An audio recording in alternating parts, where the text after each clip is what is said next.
tuh kasus gua apa segala macem bla bla bla bla, gua kena ada gini gini gini. Gua bilang ya buktinya ada di situ bahwa gua nggak tahu.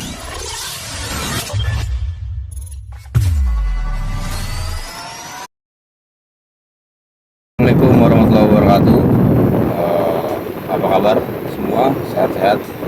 Udah lama ya gue nggak ngomong langsung begini ke channel gue gitu, gak buat video, gak bersound ya. Jadi di kesempatan kali ini gue mau sharing. Mungkin dengan sharing gue ini ya bisa buat pelajaran lah buat teman-teman semua, biar nggak terjadi gitu. Biar terjadinya cukup di gue aja yang ngerasain.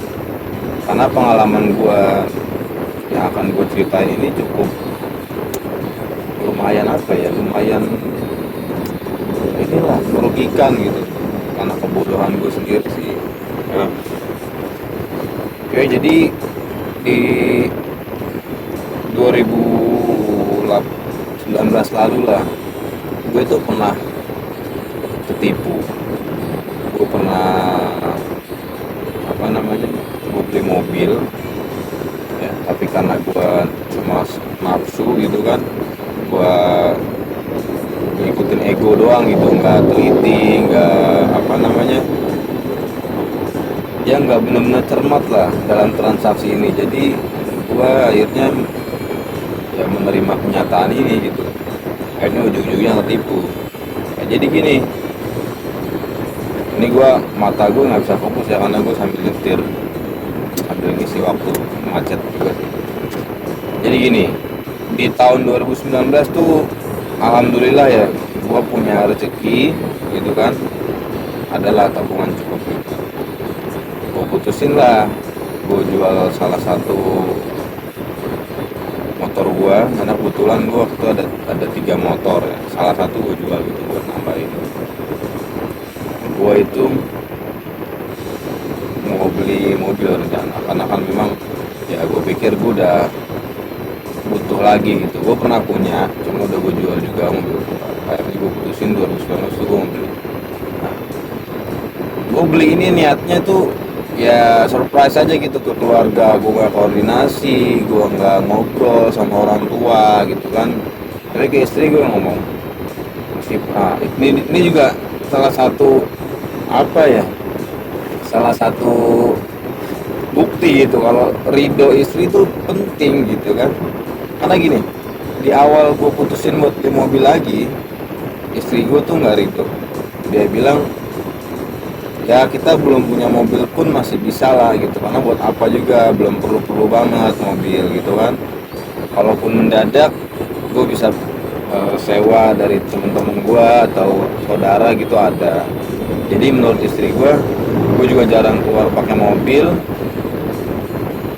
ya udah nggak perlu banget gitu kan. Tapi gue tetap ngeyel nih, gue bilang lah gue perlu mobil gitu. Gue perlu mobil dan gue mau beli. Akhirnya istri gue ya mau nggak mau menurut gue kan, karena gue emang suaminya. Gue belilah nih, gue pilih-pilih.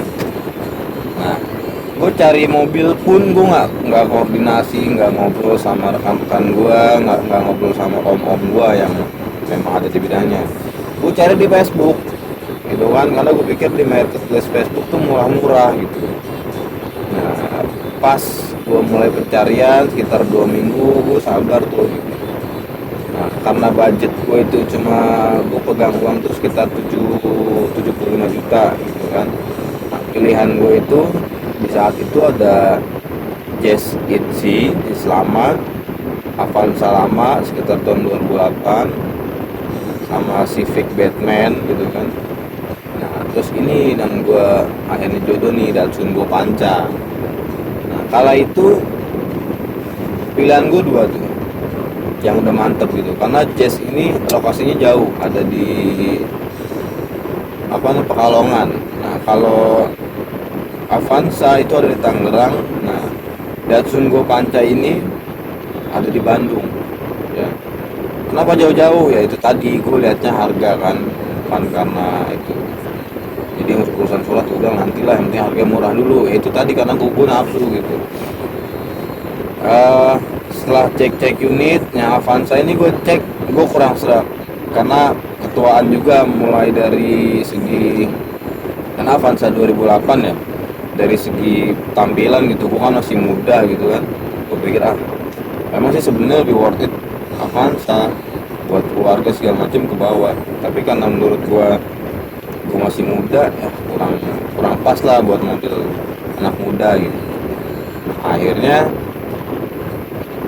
gua COD lah nih, gue samperin ke yang punya Datsun Go Panca ini di Bandung, lokasi dekat terminal Lewi Panjang kalau nggak salah tuh ya, nama terminal Lewi Panjang ya, paling 1-2 kiloan dari terminal itu. Nah, akhirnya gue berangkat ke sana, gue naik bis Prima Jasa dari UPI. Nah, di iklan Facebook, Datsun ini open price itu sekitar waktu berapa ya, 70 juta. Nah, pasaran Datsun Go Panca ini tahun Go Panca 2015 ya, yang generasi 2016 generasi kedua, kan masih muda banget ya. Gue bilang kok murah. Nah, gue kontak yang ownernya, ternyata dia menjelaskan gini, kondisi eksterior mobil ini, interior eksteriornya tuh hancur, dalam arti ya busuk lah gitu kan, karena dipakai nguli gitu sama dia.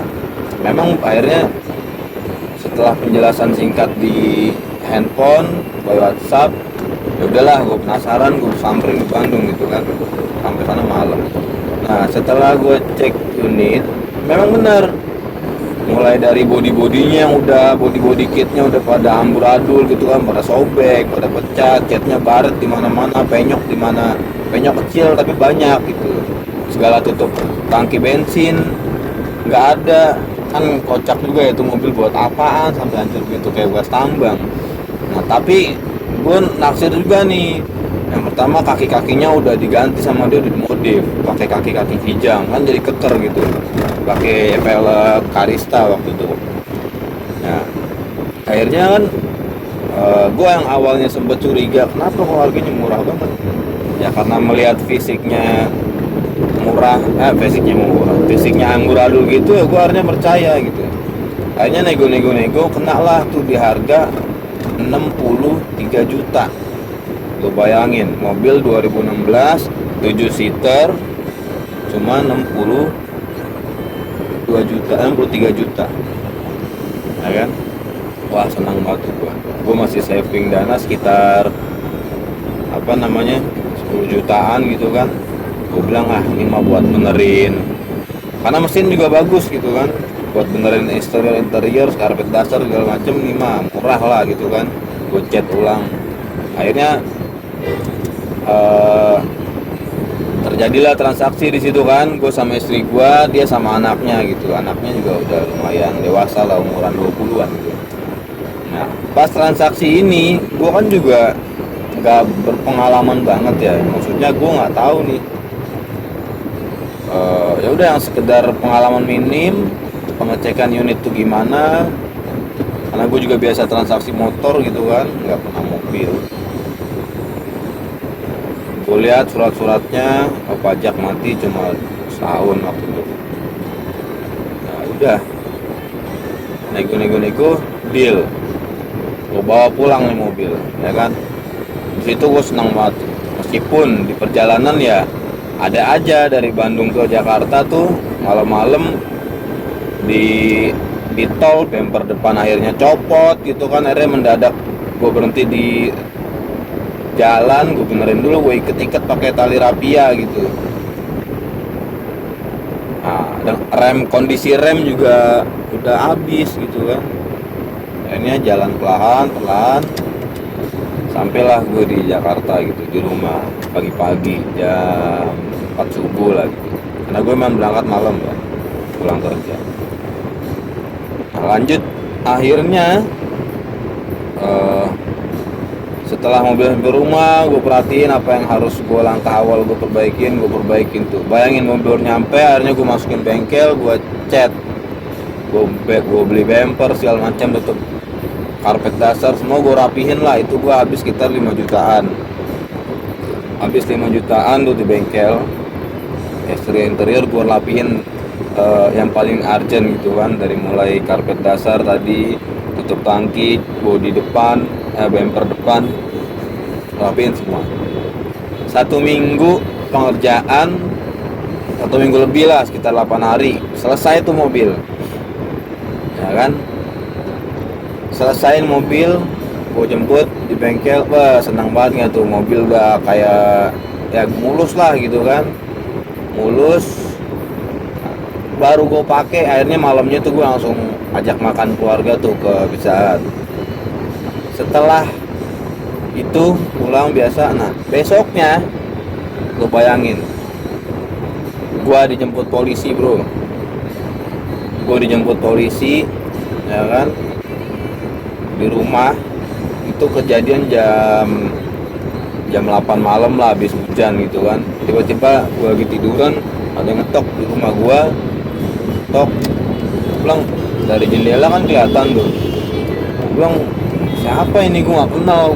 Badan gede-gede semua, baju hitam semua gitu kan. Ada sekitar 7 orang kali, 7, gue nggak hitung banget lah, 7 orang 8 orang polisi gitu kan. Pas gue lihat, gue langsung dirangkul, gue langsung dikasih lihat foto, ya kan. Ini ditanya-tanya tuh gue, ini mobil kamu gitu segala macem kan. Gue bilang lah, iya pak, kenapa pak, kamu dapat dari mana? Gue jelasin lah di situ kan. Akhirnya sembari ngobrol segala macem, gue sambil jalan ke mobil gitu kan, mobil gue parkir.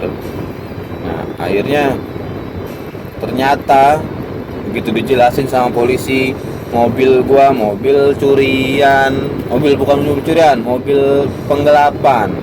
Jadi aslinya itu mobil yang gue beli ini masih kreditan punya orang, ya. Jadi mau digelapin sama pelaku ini, digelapin, ya dibuatkanlah BPKB aspal gitu. STNK-nya asli, yang gue pegang asli, nopolnya pun yang tercantum asli kok, ya kan. Nah, tapi BPKB-nya ini aspal. Nah, ini mobil ternyata mobil penggelapan.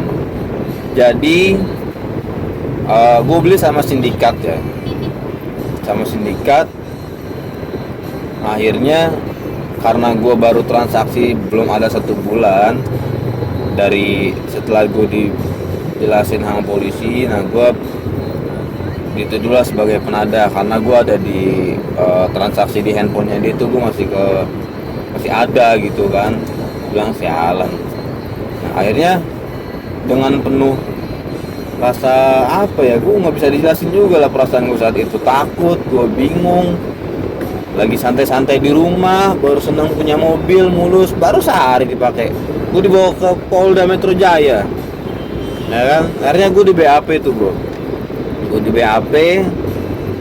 Nah gue di situ, di proses BAP itu gue dijelasin tuh kasus gue apa segala macem, bla bla bla bla. Gue penada gini. Gue bilang ya buktinya ada di situ bahwa gue nggak tahu gitu kan. Gue jelasin apa adanya tuh, gue kooperatif lah, ya kan. Pelakunya ini yang transaksi sama gue emang udah ada juga di situ, udah ketangkap, cuma gue belum ditemuin kala itu pas malam pertama gue di BAP ya. Karena gue kan habis dibawa jam 8 malam, sekitar jam 1-an gue di BAP, interogasi segala macam. Di situ bener-bener gue pusing ya kan. Bayangin lagi seneng-senengnya, ternyata di penjara, ya kan, diproses segala macam. Di situ keluarga gue juga kaget tuh, malam-malam kalang kabut lah. Lo bisa ngebayangin lah posisi gue kala itu kan. Nah jadi modus gue ulang sekali lagi, gue pertegas. Jadi modusnya pelaku ini, dia menggelapkan mobil kreditan yang macet, ya, menggelapkan mobil leasing mungkin gitu. Dia mungkin salah satu ormas atau organisasi segala macam, jadi digelapin, dibuatkanlah dokumen aspal biar mobil ini bisa dijual gitu kan. Ya, jadi lo kalau mau beli mobil harus hati-hati deh. Nah akhirnya gue lanjut ke cerita gue dulu ya. gue di BAP segala macem. Nah alhamdulillahnya karena gue terbukti dari bukti transaksi gue juga masih ada, jelas semua gue itu bukan penadah, gue sebagai korban karena gue nggak tahu kalau mobil ini mobil curian ya. Jadi di transaksi itu kan jelas gue beli unit nyari yang lengkap, terus ya transaksi umum yang legal gitu. Nah akhirnya BAP 2 hari gue sempat ngerasain tuh tidur di penjara semalaman gitu kan. Ya sebenarnya gue nggak bisa tidur sih, kencing di botol segala macem di tahanan sementara gitu Polda Metro Jaya tuh. Akhirnya udah proses BAP pertama selesai, kedua ya kan siang-siang gue di BAP lagi. Itu gue sempet dijelasin bahwa gue kalau benar terbukti penada ada pasal berlapis, diantaranya ya nada barang curian, pemalsuan dokumen negara segala macem. Vonis awal gue itu 21 tahun penjara. Bayangin, gara-gara beli mobil nggak tahu apaan, penjara 20 tahun. Nah, akhirnya proses BAP berlanjut, alhamdulillah banget nih, ya kan. Kalau memang polisi kita itu banyak yang profesional, mungkin yang beredar juga nggak profesional, hanya beberapa waktu lah. Bebas gue dibebasin tanpa pungutan, sumpah tanpa pungutan biaya apapun. Cuman handphone gue nggak balik disita, terus mobil nggak balik. Di dalam mobil tuh e-tol baru gue isi 200.000 ketika pulang dari Bandung, itu paling kepake ya mungkin 100 lebih lah masih ada. Oli gue baru belanja karena belum sempat ganti oli kan, gue baru beli oli di Shop and Drive di Pertamina, tapi gue taruh mobil itu karena kan lagi dicat dulu waktu baru itu. Oli itu 4 liter ya, kalau di total lumayan lah ya yang akhirnya gue hilang gitu, kerugian gue mobil, handphone, sama barang-barang yang gue belanjain di mobil itu udah hilang itu aja. Gue bilang, Pak ini barang-barang saya kenapa disita? Oh ini barang bukti katanya, ini barang bukti buat pengadilan segala macem lah, ini nggak bisa kita serahkan katanya. Ya karena di situ juga gue mikir, udah penting gue nggak di penjara lah gitu kan, penting gue aman dulu gitu diri gue karena kasihan anak istri gue gitu. Ya udah akhirnya gue pulang dengan baju yang nempel doang di badan gitu kan, semuanya nggak boleh dibawa pulang, ada disita semua.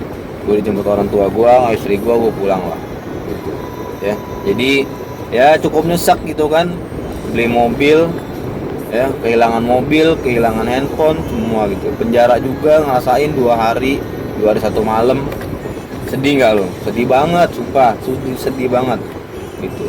Jadi buat pesan gua ya, buat kalian yang mungkin mau transaksi barang-barang yang memang harus memiliki dokumen-dokumen resmi seperti kendaraan atau segala macam, lo hati-hati dah. Lo ajak orang yang berpengalaman. Contoh kalau mobil atau motor ya ajak yang paham sama unit, sama yang paham surat gitu. Minimal lo cek fisik dah gitu, biar nggak kejadian kayak yang gue alamin. Karena kan rugi bro, motor aja udah nyesek banget gitu kan, gimana mobil ya. Jadi banyak modus yang beredar gitu kan, penipuan tuh banyak. Salah satunya yang gue alamin ya, mobil dengan dokumen palsu gitu ya. Jadi mudah-mudahan nggak ada yang mengalaminya lagi di antara kalian semua gitu. Cukup di gua, dan semoga sharing gue kali ini bermanfaat lah ya buat kalian semua gitu. Oke, mungkin itu aja. Kalau ada yang mau sharing lebih, tahu lebih lanjut, lebih lengkapnya lagi yang gue alamin, bisa komen di bawah. Oke, itu aja di video kali ini. Terima kasih banyak yang udah nonton. Jangan lupa like and subscribe ya, biar gue lebih semangat lagi buat sharing-sharing atau buat video lainnya. Sekali lagi ucapin terima kasih. Assalamualaikum warahmatullahi wabarakatuh.